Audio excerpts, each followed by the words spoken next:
My name is Tina Antolini, and I'm a reporter based in Western Massachusetts.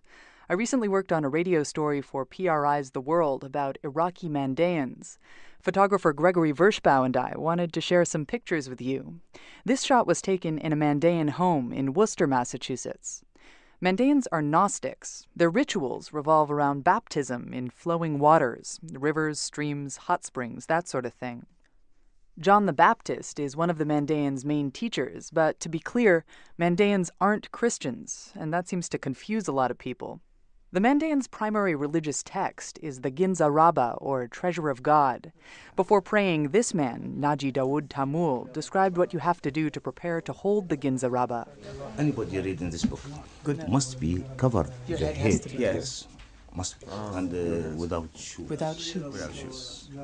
And good. When we read it, we clean our hands and face and our leg before we are reading this holy book.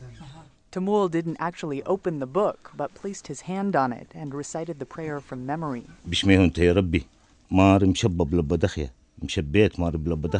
This is a prayer he said in the privacy of his own home for his whole life. In Iraq and several other Middle Eastern countries, he and his family were afraid to publicly declare themselves Mandaeans, who were often persecuted. Here in Worcester, though, he's not only willing to say he's Mandaean, but also to pray in front of a reporter. But the Mandaeans in Worcester say their newfound freedom is bittersweet. There's no priest here to perform baptisms, and many Mandaeans still have family stuck in Iraq, and the violence against them there remains rampant.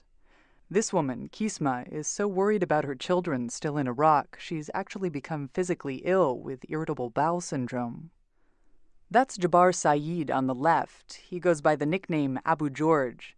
One of his sons in Iraq was badly hurt in an attack and fled to Syria. Another made it to the U.S.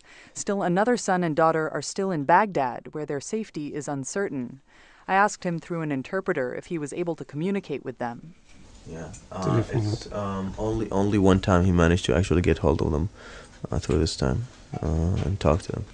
The Mandaeans in Worcester say obtaining a special expedited visa status given to persecuted groups would make a world of difference, allowing them not only to reunite their families, but to assemble a larger community in one place.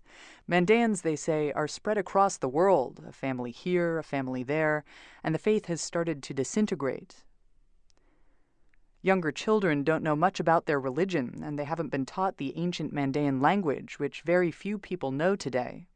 But with a priest and a more concerted effort to resettle people here, the Mandaeans in Worcester say they're confident the faith will survive into the next century after having existed for so many years in Iraq.